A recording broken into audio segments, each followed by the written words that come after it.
미국에서 비즈니스를 하면서 자산을 보호할 수 있는 어떤 방법이 있을까에 대한 건데요. 내가 트러스트로 옮긴 재산은 더 이상 내 게 아니니 손대지 못한다라는 그런 컨셉인 거예요. 말씀드린 세 가지의 방법을 잘 활용하는 것이 필요하겠다라는 거죠. 자, 질문의 요지는 내가 사업을 하는 데 있어서 나올 수 있는 법적, 재무적 리스크에 대한 걱정과요. 그리고 이에 대한 해결책으로서 다음에 세 가지를 적절히 활용하면 미국에서 투자, 비즈니스에서 나오는 리스크들로부터 자산 보호라는 면에 있어서 충분히 효과를 달성할 수 있을 것이다 라는 내용을 설명하겠다는 거죠. 비즈니스 오너를 위한 강력한 자산 보호 방법 세 가지라는 내용입니다. 한 비즈니스 오너인데요. 안녕하세요. 저는 15년째 레스토랑 체인을 운영하고 있는 오너입니다.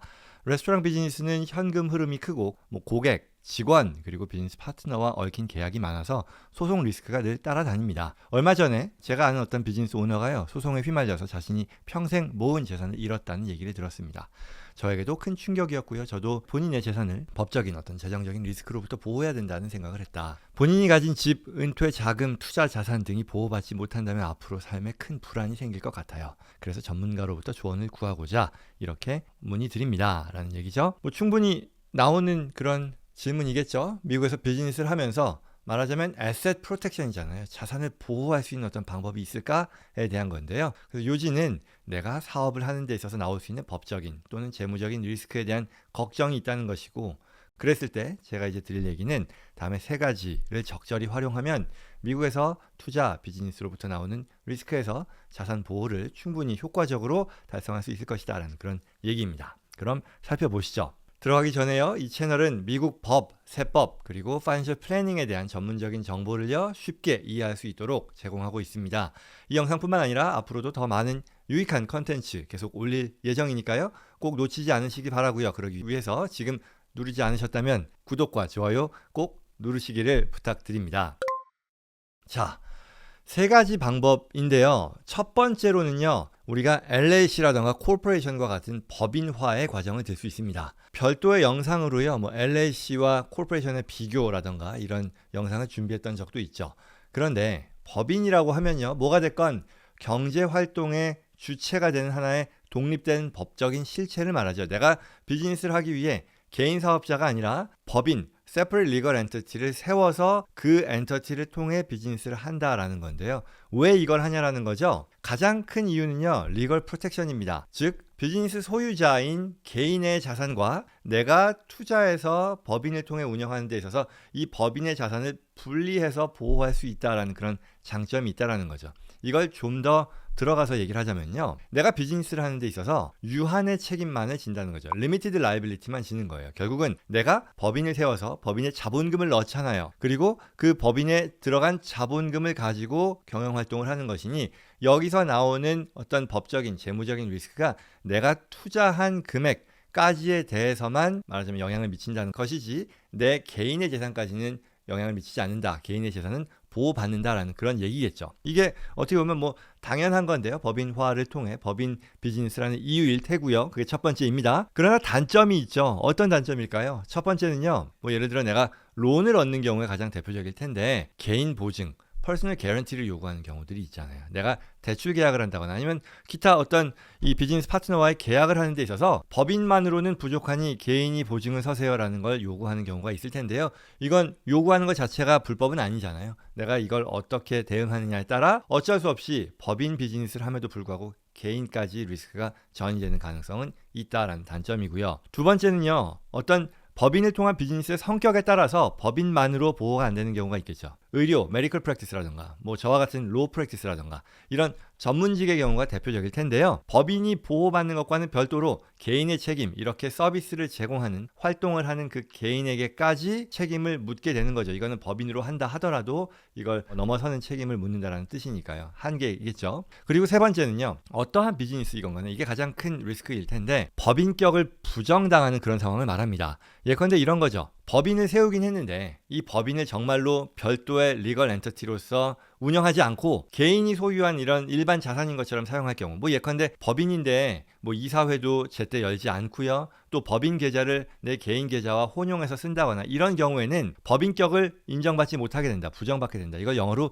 piercing the corporate veil이라고 부르는데요. 이런 경우에는 법인으로 비즈니스를 한다 하더라도 이걸 인정받지 못하고 개인에게까지 리스크가 전이되게 된다라는 것이고요. 역설적으로 변호사들이요, 상대방을 내가 클레임하는 데 있어서, 챌린지하는 데 있어서도요, 이걸 가장 우선적으로 찾을 거예요. 말하자면 제가 만약에 상대방을 공격하는 데 있어서 법인으로 비즈니스를 한다? 그런데 그 사람이 개인적으로는 재산이 많다라고 하면요, 여기서 이 법인격을 부정할 여지가 없을지를 가장 우선적으로 찾아볼 거라는 그런 얘기죠. 그래서 이러한 단점들을 고려해야 되겠고요.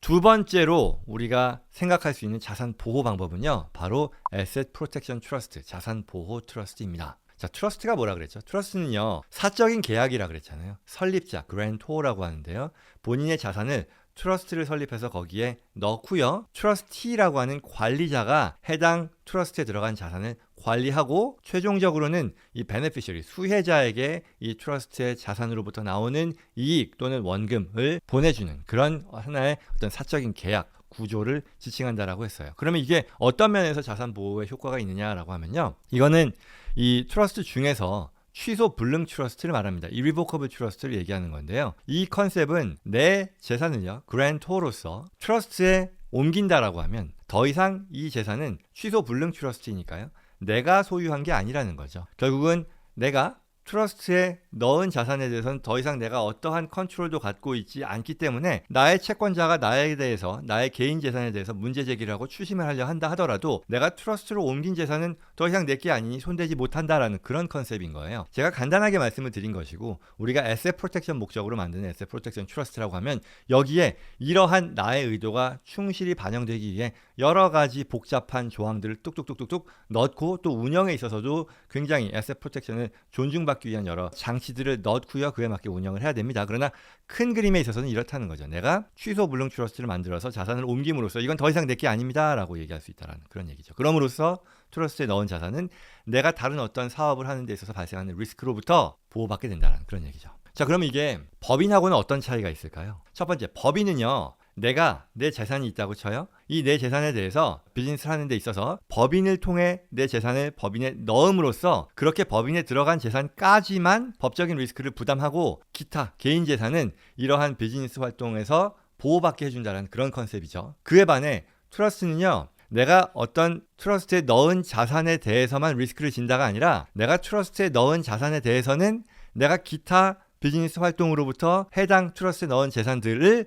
보호하게 해준다는 거죠. 두 개가 다르죠. 두 개가 정반대인 거죠. 법인은 내 리스크를 법인에 넣은 자산들까지만 끼치겠다라는 것이고, 그리고 트러스트는 트러스트에 넣은 자산들은 내 기타 활동으로부터의 리스크가 영향을 미치지 못하게 한다는 그런 뜻인 거죠. 자, 그러면 트러스트를 통해 자산 보호를 했을 때 단점이라면 뭐가 있을까요? 첫 번째는요, 가장 큰 거는 소유권의 상실입니다. 앞서 얘기한 것처럼 트러스트에 자산을 넣었을 때 이게 자산 보호의 기능을 제공하기 위해서는 이 트러스트에 옮겨진 재산이 더 이상 내게 아니어야 되는 거잖아요. 내가 컨트롤할 수 있는 그런 나의 영향력이라는 게 최소화되거나 없어야 된다는 거잖아요. 그렇다 보니 이 해당 자산에 대해서는 내가 소유권, 컨트롤 파워 이런 것들을 상실하게 된다는 단점이 있는 것이고요. 그리고 중요한 것은요, 사해 행위라고 합니다. fraudulent transfer라고 하는데요, 이런 상황이 있잖아요. 내가 비즈니스를 하는데 소송 리스크가 있을 법한 사안이 이미 발생했다고 쳐요. 내가 비즈니스를 막 하고 있는데 저 사람이 내 어떤 비즈니스 결정으로 인해 손해를 봤다라고 생각해서 나한테 문제 제기를 할 것 같아 라고 한다면 그 뒤에 내가 이 트러스트를 만들어서 트러스트로 자산을 옮기는 것은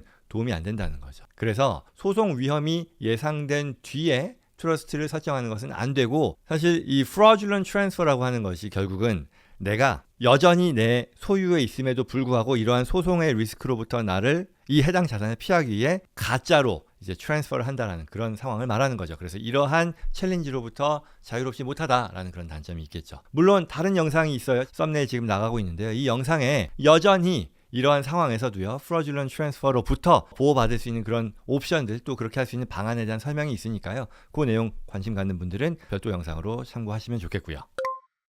자, 세 번째로는요, 생명보험과 연금 상품을 들 수 있습니다. 개념은요, 원래 금융상품들이요, 뭐 주식이라던가 부동산 같은 거는 내가 이 투자하고 소유했을 때 이 해당 자산은 나의 비즈니스 리스크로부터 보호가 되지 않는 거잖아요. 내 개인 재산이니까. 그렇지만 같은 투자 자산임에도 생명보험과 연금의 경우는 이 자산 보호 기능을 제공받을 수 있다는 겁니다. 생명보험이 뭐죠? 내가 변고가 생겼을 때 내 가족들이 패닉하지 않고요. 정말 계속해서 안정적인 어떤 경제 생활을 유지할 수 있도록 해주는 하나의 장치인 거잖아요. 국가가 장려하는 제도겠죠. 따라서 장려한다라는 말은 세제상의 여러 혜택을 주기도 한다라는 그런 뜻이고요. 그리고 이걸 활용해서 이러한 국가가 제공하는 혜택을 활용해서 실제로 보험의 기본적인 기능인 사후의 베네핏을 내 소중한 사람들에게 주게 해주는 것 외에 내 생전에 나의 어떤 은퇴 소득으로도 활용할 수 있다라는 것 다른 영상으로 제가 여러 차례 말씀을 드렸어요. 그런데 오늘은 그 얘기를 하려는 게 아니라 자산 보호의 관점인 거예요. 예컨대 내 자산 100만 불을요. 주식이나 부동산에 투자하는 거는 비즈니스 리스크로부터 에셋 프로텍션의 어떤 효과를 얻을 수 없지만 생명보험에 투자한다면요. 이건 채권자로부터 보호를 받을 수 있다는 그런 얘기예요. 이게 모든 주에 다 공통이라는 건 아닙니다만 일반적으로 상당 부분 특히 뭐 예컨대 플로리다, 텍사스 이런 데들이 가장 큰 높은 수준의 프로텍션을 제공하는데요. 아무튼 이러한 내가 보험 상품에 투자함으로써 향후에 받게 될 것으로 기대되는 사망보험금이라던가 아니면 캐시밸류가 쌓여서 내가 받게 되는 은퇴 소득들 이런 것들이 다 자산 보호의 어떤 효과를 같이 얻을 수 있게 되는 그런 투자 상품이다라는 그런 말씀 드리는 거죠. 어뉴이티도 마찬가지입니다. 연금 상품을 말하는 건데요. 목돈을 넣고요. 평생 동안 일정 금액을 내가 따박따박 받는 그런 구조의 상품이라는 것 별도 영상으로 말씀드렸어요. 그런데 오늘 말씀드리는 것은 이와 같은 금융상품으로서의 효용이 아니라 자산보호, 에셋 프로텍션 기능을 제공하는 상품으로서의 효용을 말씀드리는 거예요. 앞서 라이프 인슈런스와 마찬가지로요. 여러 많은 주에서요. 소송으로부터 보호를 받게 됩니다. 물론 주마다요. 보호 수준이 다르기 때문에 내가 거주하는 지역의 법률을 확인해야 되는 건데요. 뭐 예를 들어 앞서 말씀드렸던 플로리다 같은 경우 연금 상품이 에셋 프로텍션 면에 있어서 굉장히 큰 레벨의 프로텍션을 제공하지만 뭐 이에 반해 뭐 캘리포니아나 기타 주는요. 어떤 합리적으로 어떤 필요한 수준에 대해서만 이 자산 보호의 기능을 제공한다라고 합니다. 아무튼 그럼에도 불구하고 이러한 금융 상품 중에 라이프 인슈런스와 연금 상품을 통해서 내 재산이지만 채권자로부터 내 리스크를 보호받을 수 있는 그런 상품으로서의 효용이 제공된다라는 것을 알 필요가 있겠죠. 자, 그래서 이걸 종합적으로 접근한다면요. 세 가지예요. LLC와 같은 이 법인화를 통해서 책임을 분리하는 그런 과정 필요하고요. 그 다음에 두 번째로 에셋 프로텍션 트러스트를 설립함으로써 나의 개인 자산 중에 일부분만큼은 다른 어떤 활동으로부터도 내가 보호받을 수 있게 만들어 놓는다는 것. 그리고 기타 나의 일반 자산에 있어서 투자를 하는 데 있어서 일정 부분은 생명보험과 연금을 활용함으로써 소송 리스크를 줄이고요. 동시에 또한 은퇴와 상속 계획을 포함한 어떤 자산 보호 그리고 현금 흐름 확보라는 면에 있어서도 혜택을 볼 수 있을 것이다 라는 거죠. 앞서 얘기했던 그 레스토랑 오너의 경우도 똑같이 적용이 될 겁니다. 결국은 LLC를 통해서 사업 리스크 줄이고요. 내가 그렇게 벌어들이는 여러 현금 흐름 중에 일부는 에셋 프로텍션 트러스트에 옮김으로써 내 가족과 기타 베네피셔리들의 효용으로 활용될 수 있도록 해줄 것이고요. 그리고 생명보험에 투자를 함으로써 은퇴소득도 마련하고요. 에셋 프로텍션도 강화할 수 있는 그런 방법이 제공된다라는 그런 얘기입니다. 뭐 결론을 이렇게 딱 말씀드린 것 같은데요. 비즈니스 오너로서 법적인, 재정적인 리스크를 효과적으로 관리하려면 말씀드린 세 가지의 방법을 상황에 맞게 잘 활용하는 것이 필요하겠다라는 거죠. 그럼으로써 아마도 미국에서 발생하는 뭐 투자, 뭐 비즈니스로부터 나올 수 있는 그런 리스크에서 자산 보호를 충분히 효과적으로 달성할 수 있을 것이다 라는 내용이었습니다. 네, 오늘 내용도 도움이 되었기를 바랍니다. 이런 정보 필요한 분들 주변에 계시리라고 생각합니다. 이 채널은요, 여러분과 함께 성장하는 채널입니다. 구독과 좋아요로 이 다음에도 꼭 필요한 정보들 꼭 놓치지 마시고요. 또 주변 분들께도 이 정보가 충분히 전달될 수 있도록 도와주시기를 부탁드립니다. 저는 다음 시간에 뵙겠습니다. 감사합니다.